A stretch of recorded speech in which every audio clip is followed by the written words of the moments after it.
Hello बच्चों, कैसे हैं आप? कैसे चल रही है आपकी फ्लूइड्स की पढ़ाई? आई होप जो लास्ट लेक्चर है वो आपने देखा है। बर्नौलीज इक्वेशन के ऊपर जो सम्स थे अभी उसके ही एप्लीकेशंस हम लोग इस पर्टिकुलर लेक्चर में डिस्कस करने वाले हैं। तो आइए स्टार्ट करते हैं। देखिए यहाँ पर एक पर्पसली मैंने सम लिया था जो कल मैं भूल गया था। यहाँ पर वेलोसिटी ऑफ एफ्लक्स का सम है। यहाँ पर देखिए 3 मीटर तक पानी भरा हुआ है और ये ओपनिंग है। यहाँ पर एयर बबल्स है। एयर बबल्स का लेवल 2 मीटर है और वेलोसिटी 2 लेना है, वेलोसिटी फाइंड करना है। तो हाइट में क्या लूंगा, 3 मीटर लूंगा कि 2 मीटर लूंगा? यहाँ पर जो वेलोसिटी v है, ये कंफ्यूजिंग पॉइंट है, ये आ चुका है। 2gh में हाइट जो है वो 2 मीटर लेते हैं। असलियत में ये 2 मीटर क्यों लेते हैं वो मैं बताता हूँ। सर ऐसे क्यों? अभी से तो इसके पहले तो आपने हमेशा हमको बताया है कि इसके ऊपर जितना पानी है वो लेते हैं। इधर आप 2 मीटर क्यों ले रहे हैं मैं बताता हूँ। तो 2 2 4 रूट 40, ये सिंपल आंसर है सबसे पहले। तो सर आपने 2 क्यों लिया, 3 मीटर क्यों नहीं लिया? असलियत में जब भी मैं कोई भी एफ्लक्स लेता हूं तब हाइट मैंने आपको बताया है कि इसके ऊपर वाला लेते हैं, पर उसका स्टार्टिंग पॉइंट क्या होता है? उसका स्टार्टिंग पॉइंट होता है P0, that is atmospheric pressure के नीचे वाला हाइट लेते हैं। यहां पर ऊपर तो पूरा बंद है, इसका मतलब यहां पर जो गैस है, यहां पर जो गैस है उसका P0 प्रेशर नहीं है। P0 प्रेशर कहां पर है? जहां एयर बबल्स दिखते हैं। एयर बबल्स का मतलब क्या है? एयर बबल्स का मतलब है इस लेवल पे, इस लेवल पर प्रेशर P0 है। इस लेवल पे प्रेशर P0, जस्ट P0। जब भी प्रेशर P0 होता है तभी ही एयर बबल्स निकलना शुरू होते हैं। ये आगे हम डिस्कस करेंगे, पर एक बात आपको याद रखना है, जहां पर एयर बबल्स दिखें हाइट बरोबर है कि इसके पहले अगर आपको प्रेशर के बारे में कुछ नहीं बोला है तो चुपचाप हाइट क्या लेना है? जो ओपनिंग से ऊपर है। असलियत में यही हाइट होती है, because this is open to atmosphere. तो एक्चुअली हाइट क्या होता है? इसके ऊपर और P0 के नीचे, ओपनिंग के ऊपर और P0 के नीचे। पर जहां पर एयर बबल्स दिखें वहां पर क्या होता है? प्रेशर P0 होता है। तो ऑलवेज आप लिख सकते हैं remark, H is height between pressure, height between level well pressure is P0 and about the opening. तो उनके बीच में जो होता है उसको ही हम लोग हाइट बोलते हैं। अच्छा, उसके बाद थोड़े थोड़े एप्लीकेशन देखेंगे किसके? बर्नौलीज थ्योरम के। तो पहला एप्लीकेशन है, देखिए हम घर पे या अपना स्कूल में वाटर बैग्स लेके जाते हैं, वाटर बैग्स लेके जाते हैं, या फिर वाटर कूलर होता है। आजकल तो वो यानी सप्लाई भी करते हैं वाटर कूलर। वाटर कूलर आप देखोगे तो वाटर कूलर में क्या होता है? ये है आपका वाटर कूलर, ये उसमें ढक्कन रहता है ऊपर से एकदम, ठीक है। यहाँ पर थोड़ा सा नल का प्रतिबंध रहता है। मान लीजिए घर से आप निकलते हैं तो पूरा वाटर कूलर एकदम ब्रिम से ब्रिम तक भर जाते हैं और यहाँ पर ही थोड़ा सा एयर होता है और एकदम ऊपर तक बंद होता है। तो आप ये वाटर कूलर, हाँ, जैसे हैंडल रहता है या वाटर बैग जो भी आप माने, उसमें से 2-4 गिलास पानी निकालने के बाद, 1-2 गिलास पानी निकालने के बाद पानी आना बंद हो जाता है। क्यों? कभी ऑब्जर्व किया है ऐसा कि पानी तो है, हम हिला कर देते, अरे पानी तो है पर निकल रहा नहीं है, कैसे, क्या? इसका रीजन ये है, तो हम लोग क्या करते हैं, देखा है आपने कभी? वाटर कूलर में से अगर पानी नहीं आता है तो हमारे पेरेंट्स क्या करते हैं? जो ऊपर का एयर टाइट लिड है, एकदम जो टाइटली घर से निकलते समय एकदम टाइट बंद करके निकलते हैं। क्यों? ताकि पानी बहे नहीं। फिर 2-4 गिलास पानी निकलने के बाद असलियत में होता क्या है कि मान लीजिए 1 गिलास 2 गिलास पानी निकल गया, ऊपर अभी भी एयर टाइट ही है, तो ये वाली जो एयर है जिसका प्रेशर पहले पी नॉट था। अभी ये वाली एयर, ये जो लेवल कम हो गया है, इसमें ये पूरी एयर, ये वाली जो थोड़ी इतने लेवल में एयर है वो इधर आ जाती है, और ये एक्सपांडेड एयर है। जो एयर अभी इतने इसमें थी वो पूरी इसमें आ गई और एक्सपांड हो चुकी है, एक्सपांडेड एयर है। इसका मतलब क्या है, और यहां पर प्रेशर कितना है, this is open to atmosphere. ये जो टैप है ये क्या होता है, यहां पर तो प्रेशर पी नॉट है, ये एक्सपांडेड एयर है, पहले इसका प्रेशर पी नॉट था, जब एक्सपांड हो गया तो प्रेशर घट गया। इसका प्रेशर मान लीजिए अभी घटकर पी हो गया है। पहले दोनों एटमॉस्फेरिक प्रेशर था, ये भी 1 एटमॉस्फेयर था, मान लीजिए ये भी 1 एटमॉस्फेयर था। अभी ये क्या हो गया है, मान लीजिए 0.8 एटमॉस्फेयर हो गया एयर के एक्सपांशन के कारण, तो ये लोअर प्रेशर हो गया। क्योंकि ये लोअर प्रेशर हो गया, इसका pressure P, as P is less than P naught, water does not come out, water doesn't come out. फिर हमारे पेरेंट्स क्या करते हैं, पानी नहीं आया बाहर तो ये लिड खोलते हैं ऊपर का, open the lid, lid open करते हैं। जैसे लिड ओपन करते हैं, ये ओपन हो गया, बाहर से एटमॉस्फेरिक प्रेशर P नॉट आ जाता है, दबाव बनता है और पानी फास्ट फास्ट निकलना शुरू हो जाता है। पानी हमेशा कहां बहेगा, higher pressure to lower pressure बहेगा। एटलीस्ट अगर आप ये देखेंगे बर्नौलीज इक्वेशन, तो क्या हो जाता है, जहां प्रेशर मैंने पहले ही बताया है, प्रेशर कम या इक्वल तो होना चाहिए, तो दोनों तरफ से कैंसिल हो जाएगा। बर्नौलीज इक्वेशन क्या है, अगर मैं ऊपर के वाले लेवल के लिए लिखूं तो P नॉट प्लस रो जी एच, वेलोसिटी तो नहीं है यहां ऊपर वाले के लिए, इक्वल टू P नॉट, और नीचे हाइट नहीं है तो हाफ रो वी स्क्वायर, ऐसे आएगी। पहले समझ में आया, ऊपर वाले केस के लिए तो P नॉट को कट हो जाएगा, कट कर लेगा, तो तब के लिए रो भी कट करेगा। जब तक हाइट है तो रो वी स्क्वायर से काम मेरा चल रहा था पहले इसमें। अभी मैं बर्नौलीज थ्योरम के हिसाब से बता रहा हूं, जब दोनों तरफ प्रेशर P नॉट था तो कट हो गया। अभी हुआ क्या है, जब एक्सपांडेड एयर है तो P हाइट भी कम होते गई है, rho ji h equal to P naught plus half rho we square. अब यहां देख रहे हैं आप, P क्या है, असलियत में P नॉट से कम है, और हाइट भी कम हो गई 2 गिलास पानी निकालने के बाद, यानी P भी कम है और रो वी नॉट भी, रो जी एच भी कम हो गया है, लेफ्ट हैंड साइड कम हो गया है राइट हैंड साइड से, इजंट इट। तो ये अगर इधर आ जाए, यानी P plus rho ji H minus P naught equal to half rho we square हो जाएगा।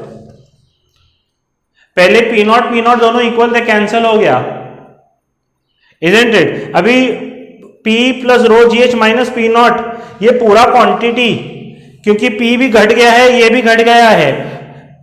पहले तो P नॉट को कैंसिल कर रहा था, रो जी एच हमको आंसर दे रहा था। अभी ये हाइट भी घट गई, पहले हाइट तो इतनी पूरी थी, हाइट भी घट गई और P भी घट गया, तो कहीं ना कहीं P plus rho gh they become equal to P naught and this quantity becomes 0, इसलिए वेलोसिटी पानी की आती ही नहीं है, पानी आना बंद हो जाता है।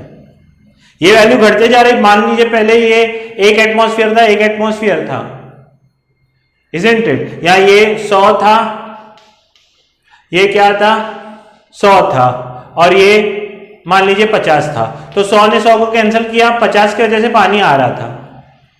अभी ये P क्या है, P 100 पहले था, ये तो अभी भी 100 है P नॉट, पर ये 50 हो गया है। और रो जी एच, या ये मान लीजिए ये पहले 50 था ना, अभी हाइट कम होने के कारण ये वाला, ये भी घटा है, ये 30 हो गया है, और ये P भी 100 का घट के 70 हो गया है।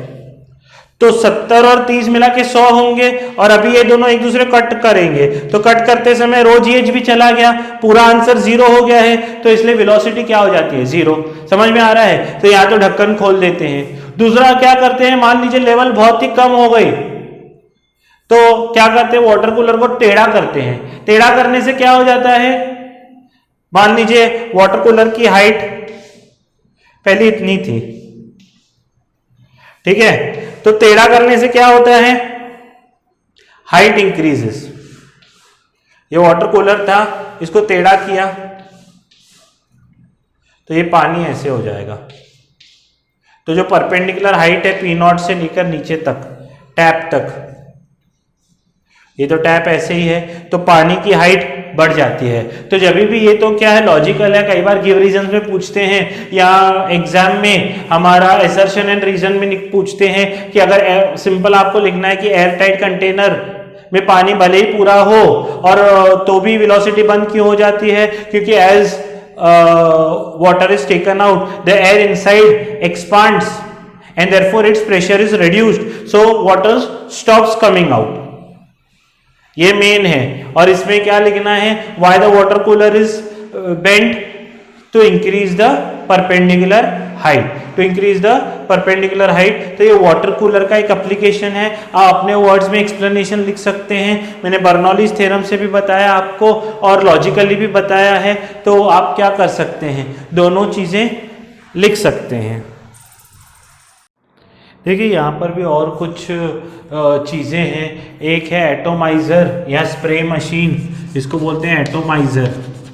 एटोमाइज़र यानी क्या, एक सिंपल ये मशीन रहता है। आपने देखा होगा कि अभी बारिश के सीज़न में जर्म्स वगैरह होते हैं तो उसको छिड़कने के लिए एक ये लेके आते हैं स्प्रे टाइप, नीचे से स्प्रे भरा हुआ होता है और यहाँ पर स्प्रे पंप के थ्रू या एयर यानी कुछ ऐसा जैसे रिक्शा का हॉर्न रहता है वो पीछे रहता है और वो दबाने से क्या हो जाता है, स्प्रे बाहर निकलता है। यहाँ पर स्प्रे भरा जाता है नीचे। यहाँ रंग पंचमी के समय भी क्या होता है, स्प्रे जैसे रहता है, स्प्रे गन रहता है, वैसे टाइप का ये है एटोमाइज़र। एटोमाइज़र में देखिए ये इधर लिक्विड भरा हुआ है, ठीक है, ये पॉइंट ए है, समझ में आ रहा है। यहाँ पॉइंट ए है, ये ओपन टू एटमॉस्फेयर है पहले तो पॉइंट ए पे क्या होगा, एटमॉस्फेरिक प्रेशर होगा। और यहां पर अभी क्या भरा हुआ है, एयर भरी हुई है। क्या भरा हुआ है, एयर, ठीक है, एयर स्टिल है। और इसका जो वेलोसिटी होगा एयर का स्टिल है, या कुछ जीरो नहीं बोलेंगे, कुछ वेलोसिटी होगा, मान लीजिए half rho we square, isn't it. जैसे ही क्या करते हैं, पीछे के पंप से जैसे स्प्रे होता है, वो स्प्रे क्या करता है, पीछे से जोर से एयर को पुश करता है, या ये जो पंप होगा जोर से मैं पीछे से पुश करूंगा एयर को बाहर, जैसे जैसे पुश करूंगा बाहर एयर को, तो यहां की जो एयर है इसकी वेलोसिटी जो होगी वो इंक्रीज हो जाएगी। समझ में आ रहा है, ये वेलोसिटी इंक्रीज हो गई। अगर वेलोसिटी इंक्रीज हो गई, मान लीजिए ये P1 वेलोसिटी था, अभी हाफ रो V2 वेलोसिटी होगा। बर्नौलीज थ्योरम से प्रेशर तो पॉइंट ए, हाइट का तो प्रॉब्लम है ही नहीं क्योंकि हम पॉइंट ए पे ही देख रहे हैं, तो पॉइंट ए पे हाइट तो सेम ही है। पहले भी पॉइंट ए पे देख रहे हैं, बाद में भी पॉइंट ए पे। अभी वेलोसिटी बढ़ चुकी है तो प्रेशर को घटना ही है। तो प्रेशर अभी क्या होगा, P0 डैश, और यहां मान लीजिए यहां पर P1 लिखता हूं तो अभी यहां पर प्रेशर क्या होगा, P2। तो P1 as velocity 1 is greater than velocity 2। यहां पर वेलोसिटी पंपिंग के कारण वेलोसिटी बढ़ चुकी है। V2 velocity is greater then V1, pressure at 1 is greater then pressure at 2। Pumping के कारण वेलोसिटी क्या होती है, पॉइंट ए पे पहले तो एयर का कुछ भी वेलोसिटी नहीं था, समझो वो स्टिल थी एयर, पर जैसे ही मैंने पंप करना शुरू किया क्या हो गया, velocity at A it increased. V2 बढ़ चुका है V1 से, और क्योंकि V2 बढ़ चुका है V1 से, वेलोसिटी बढ़ा। बर्नौलीज थ्योरम से क्या होना चाहिए, बोथ शुड बी इक्वल। तो अगर वेलोसिटी बढ़ा तो प्रेशर घटना ही है, और जैसे ही प्रेशर घटेगा इधर से तो क्या हो जाएगा, लोअर प्रेशर जनरेट होगा इधर, लोअर प्रेशर जनरेट होगा पंपिंग के कारण, लोअर प्रेशर, और नीचे का लिक्विड ऊपर चढ़ जाता है and it is spread out. तो ये ड्यूअल काम करता है, स्प्रे को बाहर भी भेजने का काम करता है और फिर से क्या करता है, लिक्विड यानी वेलोसिटी को भी पुश देने का काम करता है। समझ में आया? फिर से एटोमाइजर में क्या होता है, जब भी पीछे से पंपिंग होता है एयर की वेलोसिटी बढ़ जाती है, वेलोसिटी बढ़ गई तो प्रेशर घट गया, प्रेशर घट जाएगा ए पर, तो नीचे का लिक्विड कहां से कहां बहेगा, हायर प्रेशर टू लोअर, ऊपर लोअर प्रेशर जनरेट हो गया, नीचे अभी भी हायर प्रेशर है लिक्विड का, तो higher pressure to lower pressure चढ़ जाएगा लिक्विड, तो नीचे से ऊपर चढ़ गया और वहां से बाहर पुश किया जाता है। ये सिंपल एप्लीकेशन है एटमाइजर का। उसके बाद तूफान के समय स्ट्रॉम,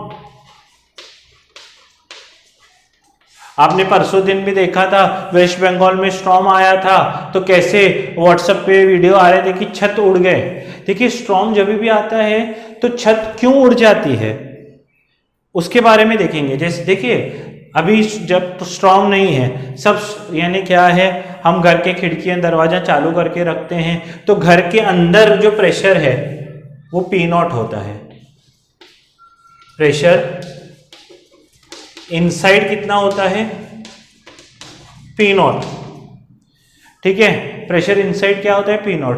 जैसे ही थोड़ा तूफान आता है हम खिड़कियां दरवाजे सब बंद कर देते हैं, तो अंदर का प्रेशर क्या होता है, P0 मेंटेन्ड होता है, क्योंकि सब ओपनिंग्स हमने बंद कर दी हैं, तो अंदर का प्रेशर P0 ही होता है। पर बाहर तूफान आता है, तूफान में क्या होता है, वेलोसिटी अगेन इंक्रीजेस। वेलोसिटी क्या हो जाता है, जो बाहर की हवा है उसकी वेलोसिटी बढ़ गई, और अगर वेलोसिटी बढ़ गई तो प्रेशर घटना है, क्योंकि जो सम है प्रेशर और वेलोसिटी का वो कांस्टेंट होना चाहिए। तो वेलोसिटी जो है, सम नहीं होना चाहिए, बर्नौलीज इक्वेशन से वेलोसिटी बढ़ी, velocity of outer air increases, उसकी वेलोसिटी बढ़ी तो प्रेशर घटा। तो ये जो P है वो प्रेशर P0 से कम है।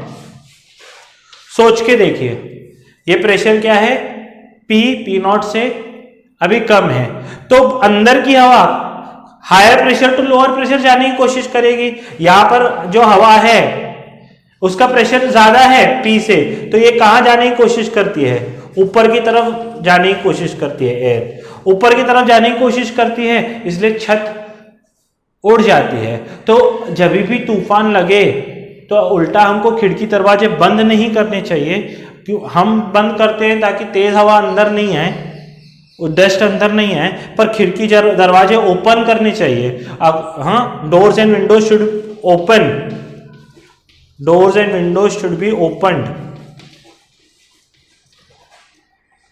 To open. अगर डोर्स और विंडोज ओपन करेंगे तो अंदर का जो भी प्रेशर है P0 वो भी क्या हो जाएगा, घट जाएगा, और ये जो छत उड़ने का रिस्क है वो कम हो जाता है। समझ में आया? तो जब भी तूफान लगे तो हमको उल्टा खिड़की दरवाजे क्या करने चाहिए, खोल देने चाहिए, तो हवा अंदर भी तेज वेलोसिटी से आएगी, तो प्रेशर अंदर भी घट जाएगा और छत उड़ने का जो चांस है वो घट जाता है। तो ये भी असर्शन और रीजन में पूछा जाता है, यानी एग्जाम में, doors and windows should be open during a storm. True है कि फॉल्स है? ट्रू है। Reason, so that inside pressure is also lowered and the risk of the roof to fly off is reduced। तो ये है why should doors and windows be opened during a storm। देखिए यहाँ पर और कुछ एप्लीकेशंस है। पहला है वेंचुरी मीटर। वेंचुरी मीटर ये कुछ नहीं है, it is a device to measure the speed of flow, speed of flow in any cross section, along any cross section. अब पाइप्स रहते हैं, बड़े पाइप्स रहते हैं, अगर जो एकदम यानी यहाँ से निकलते हैं पाइप्स, आपने हाईवे पे देखा होगा कि जो एकदम यानी डैम से निकलते हैं वो बड़े पाइप्स रहते हैं, फिर जैसे जैसे वो एरिया में एंटर होते हैं वो छोटे छोटे छोटे होते जाते हैं पाइप्स। तो मान लीजिए वो हर जगह पे स्पीड का फ्लो, कितना स्पीड है पानी का मेजर करना है, तो वो कैसे निकालते हैं वेंचुरी मीटर में। एक मान लीजिए बड़ा क्रॉस सेक्शन था पाइप का, वो छोटे क्रॉस सेक्शन में कन्वर्ट हो गया, वो छोटे क्रॉस सेक्शन में कन्वर्ट हो गया है। अभी देखिए ये जो पाइप है,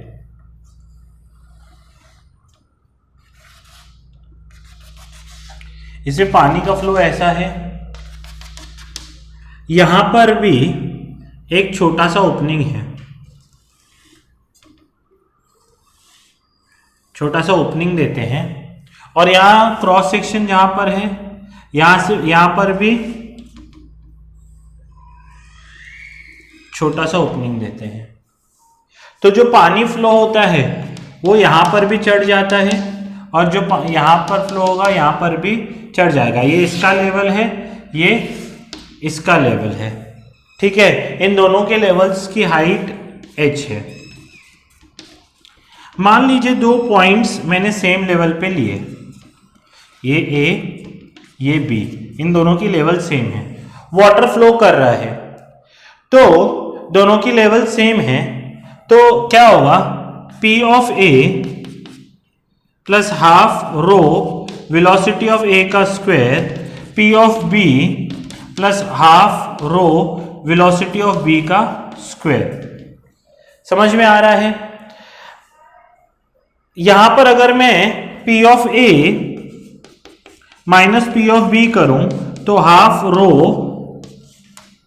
VB square minus VA square लिखा जाएगा,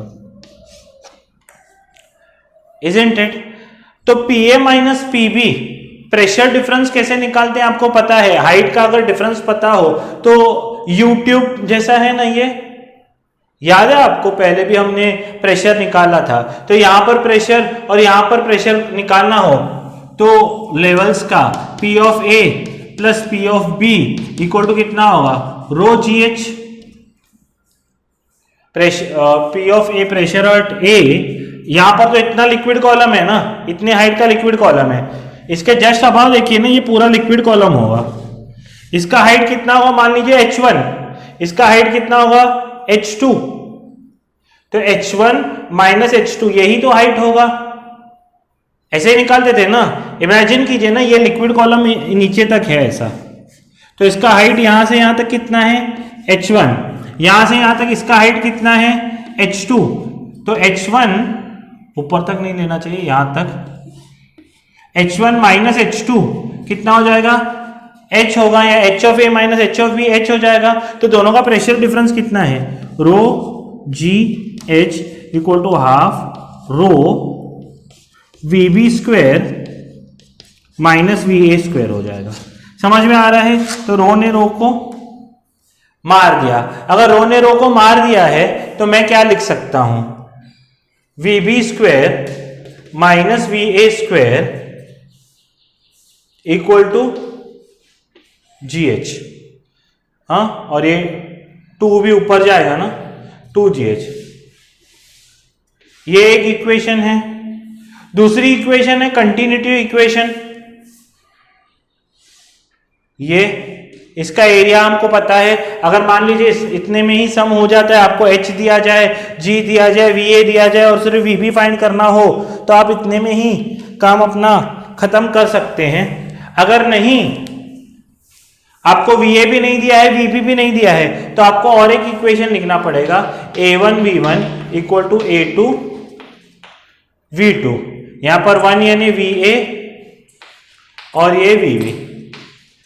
अभी A1 और A2 तो पता होगा, मैं VB को क्या लिख सकता हूं, A1 upon A2 into VA equal to VB।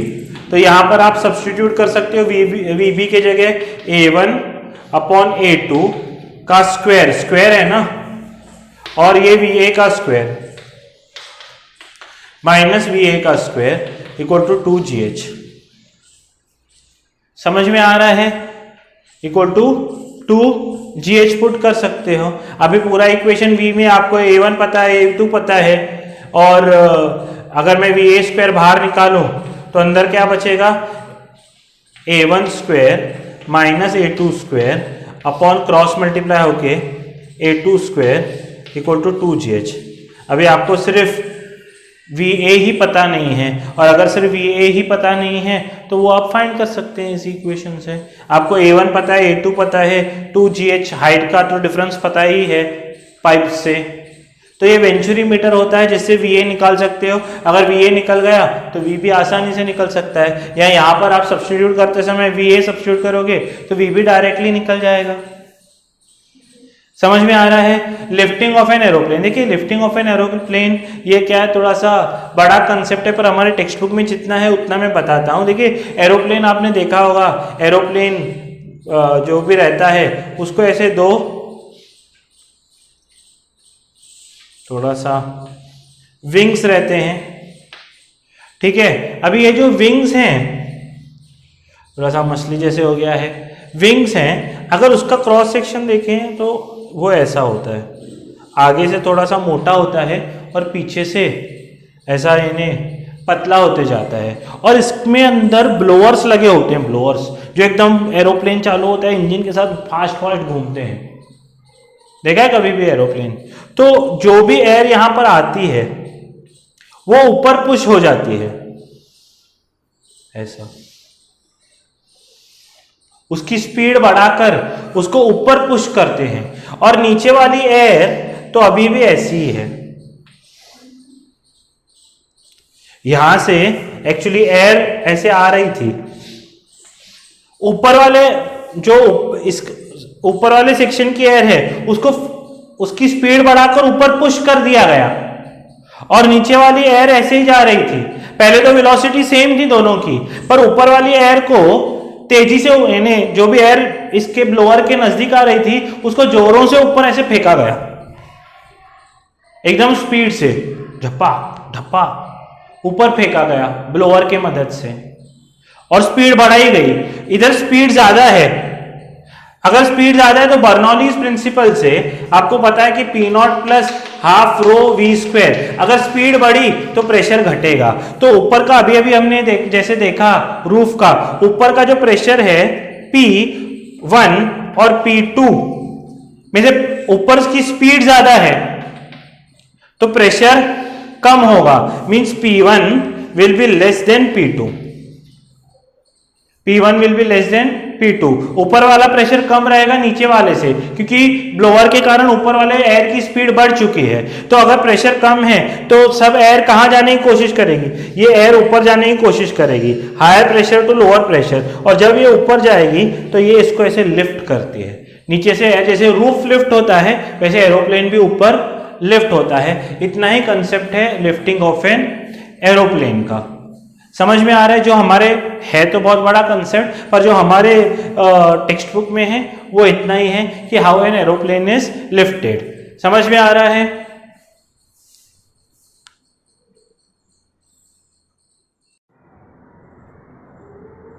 इसके अलावा एक छोटा सा साइफन होता है, SIPH, खेतों वगैरह में यूज करते हैं। साइफन में क्या करते हैं, मान लीजिए एक बीकर होता है, उसमें यहाँ टैंक है, उसमें पानी है, तो आपने कई बार देखा होगा कि अभी गर्मियों के सीजन में कूलर वगैरह भरते हैं, तो अगर मान लीजिए पाइप का एक एंड इसके अंदर फंसा हुआ है, इसको ही बोलते हैं साइफन, और इसका दूसरा लेवल एकदम नीचे है। समझ में आता है? तो साइफन से क्या करते हैं, अभी इधर भी प्रेशर है P0 और ये लेवल इसके नीचे है, पहले इधर भी प्रेशर है P0, दोनों तरफ P0 है प्रेशर, तो क्या होता है, इतना यानी डिफरेंस प्रेशर में होता नहीं है, तो P0 प्लस, पर यहां पर कैसा है, हाइट यहां की है rho GH equal to P0 plus half rho V square, तो P0 को काट देता है, और हाइट के डिफरेंस से यहां से पानी क्या होते जाता है, बाहर निकलने आता है, रिवर्स फ्लो वाटर का हो जाता है। कई बार आपने देखा होगा, या कई बार स्पीड बढ़ाने के लिए भी क्या करते हैं, नीचे वाले पाइप में से पूरा एयर सक आउट करते हैं, एयर सकआउट कर देते हैं तो यहाँ प्रेशर भी लोअर हो जाता है, तो एकदम स्पीड से पानी बाहर आता है। खेतों में कई बार जो हमारे शेतकरी होते हैं, फार्मर्स होते हैं, वो क्या करते हैं, टैंक में एक छोटा सा पानी ट्यूब लगाते हैं, जोर से पानी सक करके डाल देते हैं, तो कंटिन्यूसली स्लो स्लो पानी फ्लो होते रहता है। तो ये साइफन का सिंपल से एप्लीकेशन है। तो साइफन का एप्लीकेशन वही है, और यहाँ रो कट हो जाएगा तो वी क्या हो जाता है, √2gh ही आता है, इसका भी वेलोसिटी √2gh ही आता है। उसके अलावा क्रिकेट में क्या होता है, बॉल होता है, क्रिकेट में बॉल स्विंग कैसे होता है, आपने देखा होगा कि क्रिकेटर जिनको क्रिकेट की थोड़ी सी नॉलेज है वो क्या करते हैं कि एक बॉल के एक साइड को रफ रखते हैं, दूसरे साइड को स्मूथ रखते हैं। आपने देखा होगा एक साइड घसते हैं और दूसरा साइड एकदम रफ हो जाता है, दूसरा जिसको घसते हैं वो एकदम स्मूथ हो जाता है। तो एक साइड स्मूथ है तो उसमें क्या होगा, वेलोसिटी इजीली पास होगा, उसकी वेलोसिटी v1 मानता हूं। और इसके पीछे जो रफ साइड है उसमें क्या होता है, जो वेलोसिटी है v2 वो थोड़ी सी रफ सरफेस होने के कारण क्या होती है, अटक अटक के वेलोसिटी, यानी वेलोसिटी कम होती है, means v1 is greater then v2। तो इस साइड जो प्रेशर लगेगा बॉल पे वो क्या लगेगा, जिस साइड वेलोसिटी ज्यादा वहां प्रेशर कम, जिस साइड वेलोसिटी ज्यादा वहां प्रेशर कम लगेगा। और यहां प्रेशर कम लगा और वहां प्रेशर ज्यादा लगा दूसरे तरफ, तो बॉल कहां हो जाएगा, रिवर्स स्विंग होता है, आउटर। हाँ देखा है ना रिवर्स स्विंग कैसे होता है। ये स्मूथ साइड है तो यहां पर क्या हो जाएगा, प्रेशर कम है क्योंकि यहां वेलोसिटी ज्यादा है। तो जिस साइड वेलोसिटी, अभी हमको क्रिकेटर तो बनना नहीं है, ये जो स्मूथ साइड है उस साइड वेलोसिटी क्या हो जाएगी, ज्यादा होगी, तो प्रेशर स्मूथ साइड कम लगता है। ये मान लीजिए बॉल है, इस साइड जो प्रेशर लगेगा P1 और उस साइड जो प्रेशर लगेगा P2। बॉल है, इस साइड प्रेशर कम लग रहा है, इस साइड ज्यादा लग रहा है, तो बॉल कहां हो जाएगा, टप्पा खा के, प्रेशर ज्यादा है तो अंदर घुसेगा, फेंका क्यों अंदर, बॉल। समझ में आ रहा है। तो एक तरफ प्रेशर ज्यादा लगेगा और एक तरफ प्रेशर कम लगता है। तो ये स्विंग का कंसेप्ट है। स्विंग जो क्रिकेट में होता है वो क्या है, बर्नौलीज थ्योरम से ही आया हुआ है। हालांकि उनको यही पता होता है कि एक साइड रफ करना होता है, एक साइड स्मूथ, पर है वो बर्नौलीज थ्योरम का ही कंसेप्ट कि जिस साइड वेलोसिटी, रफ साइड क्या होता है वेलोसिटी कम होती है और स्मूथ साइड वेलोसिटी ज्यादा होती है, क्योंकि एयर इजीली बह जाती है। रफ साइड में क्या होता है, स्पीड ब्रेकर की तरह एयर अटक अटक के जाती है, तो वहां पर प्रेशर क्या होता है, वेलोसिटी कम होने के कारण प्रेशर ज्यादा लगता है और दूसरी तरफ प्रेशर कम लगता है। तो बॉल क्या हो जाता है, एक तरफ प्रेशर कम है, एक तरफ प्रेशर ज्यादा है, तो जिस तरफ से प्रेशर ज्यादा है उस तरफ अंदर की तरफ आएगा। या अगर मान लीजिए मैंने बॉल को उल्टा पकड़ा है, रफ साइड इधर रखा है, स्मूथ साइड उधर रखा है, तो बाहर की तरफ स्विंग हो जाएगा। तो ये स्विंग का कंसेप्ट है। तो ये सब एप्लीकेशंस थे बर्नौलीज थ्योरम के, जो कि असर्शन और रीजन में कई बार पूछे जाते हैं। तो आप क्या कर सकते हैं, इनको एक बार रीड कर सकते हैं। नेक्स्ट लेक्चर में मैं सरफेस टेंशन और विस्कोसिटी और टर्बुलेंट फ्लो वगैरह के बारे में डिस्कस करूंगा। तब तक पढ़ते रहिए, अपना ख्याल रखिए, अपने पेरेंट्स का ख्याल रखिए। जय हिंद। वीडियो पसंद आता है तो लाइक ज़रूर करें और फ्रेंड्स के साथ शेयर करें।